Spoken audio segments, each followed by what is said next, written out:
Today, I wanted to talk more about understanding the narcissist's operating system.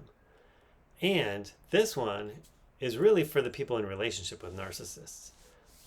So let's dive in. But before we do, I want to ask you, subscribe, give some likes, thumbs up, comment, ask questions, what's working for you, what's not. I love to interact with you guys in the comments. And if you find this useful for someone you know, share it with them. All right, so living with a narcissist can feel like trying to use a Mac when you've only ever worked with Windows.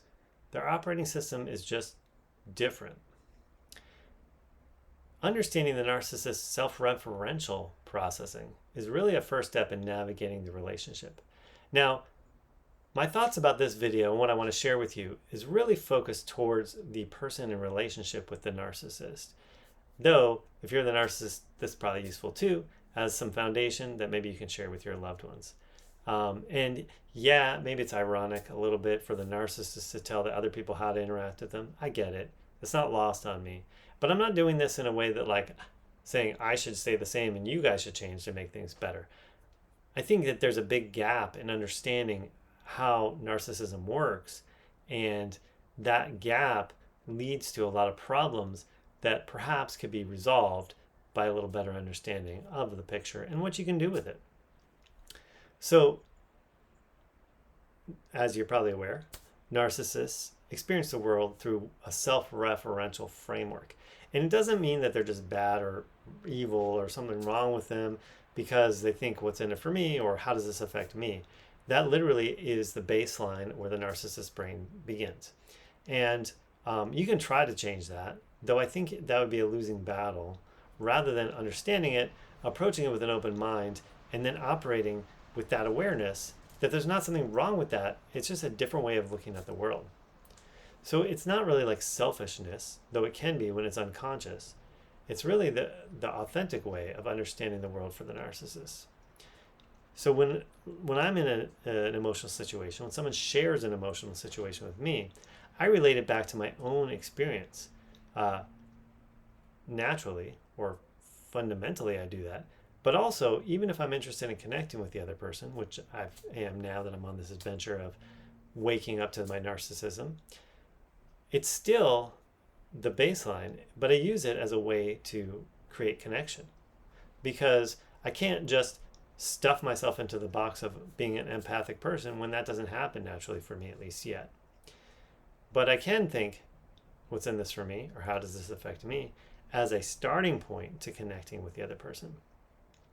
So when you stop expecting them, the narcissist, to operate like you, once you understand that that's just their natural framework, and it doesn't mean that they don't care or that they don't want to connect more even than they don't care, because maybe they don't care, but not in a bad way, just it's not how their brain works. You can start to approach interactions with more clarity and less frustration. So, as an example, or as a thought, every time you share what you need, you're adding to the narcissist database of understanding your emotional world.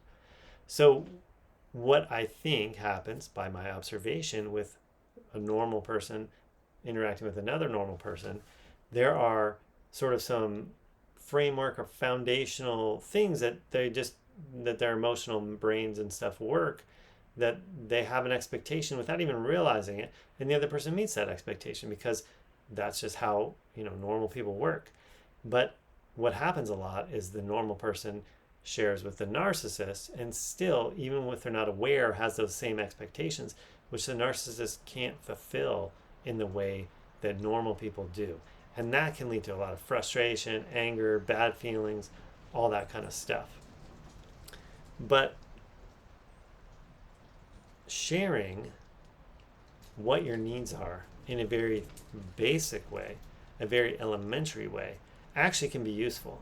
Because for me, with the people I care about in my life, I don't know a lot of times when I'm missing those emotional cues, or I do know that I'm missing them, but I don't know what I would do to fill them in. So that just leads to frustration on my side, anxiety on my side, and then I start feeling bad about myself, not because of you, the other person, just because of what goes on in me. But that leads to more disconnection.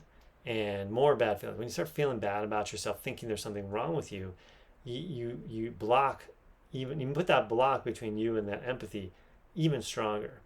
So having that self-acceptance and understanding that that's how you operate as the narcissist can help you reduce that block. And as the non-narcissist, the normal person in the relationship, if you understand that that's what's going on for them, they're not just bad people that are missing you and you're never going to get anything.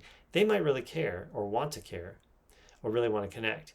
But you have to understand, or if you do understand and use it, that you have to describe what you're wanting in a very elementary way. Realize that they are empathic infants. And so we wouldn't expect our 3-year-old kid to be able to jump behind the wheel of a car and drive. We understand it's a process of maturity, their body, their brains. They have to learn. They have to start with, like, here's a car, here's a wheel, all those things that it takes to get to the point where you can drive a car. Understand that the narcissist is like that 3-year-old and everybody else is driving cars. That's why every time you share what you need from that understanding, they can actually log that in their database of, oh, here's what the person wants in this scenario. What I also notice happens, though, in this situation with the people in my life that I've been now interacting with this awareness, is that often they'll tell me once, twice, and think that I'm just going to get it now. And no fault, no blame here, but it doesn't take one time of showing all the operations of a car to a 3-year-old that they can start driving it, right? It takes round after round after round. And for some people, it takes a lot, and some people get it quick. And so if you can keep in mind that just because you told the narcissist once or a couple times, this is what I'm looking for when I have these expressions, or this is what would be satisfying to me, or all that stuff, understand that they're not just going to get it right away. It's a completely missing piece of the puzzle, and it takes many rounds often to fill that puzzle in. So if you're willing, if you like them enough, love them enough, care about them enough to stick with it, understand that it is going to build. So even though you might tell them once, hey, this is what I'm looking for, and then they do the same thing again the next time, the narcissist that is, doesn't mean that telling them wasn't effective. It means that it's going to take repetitions to get there. So understanding the narcissist operating system isn't about excusing harmful behavior. I want to make that clear. But it is about creating a foundation of mutual understanding. All right, hope that was helpful. Remember, subscribe, give some likes, thumbs up, comment below, questions. How's this strike you? You think it's something that's workable? Have you tried it? Is it working for you? Whatever the case may be, I love to interact with you guys in the comments.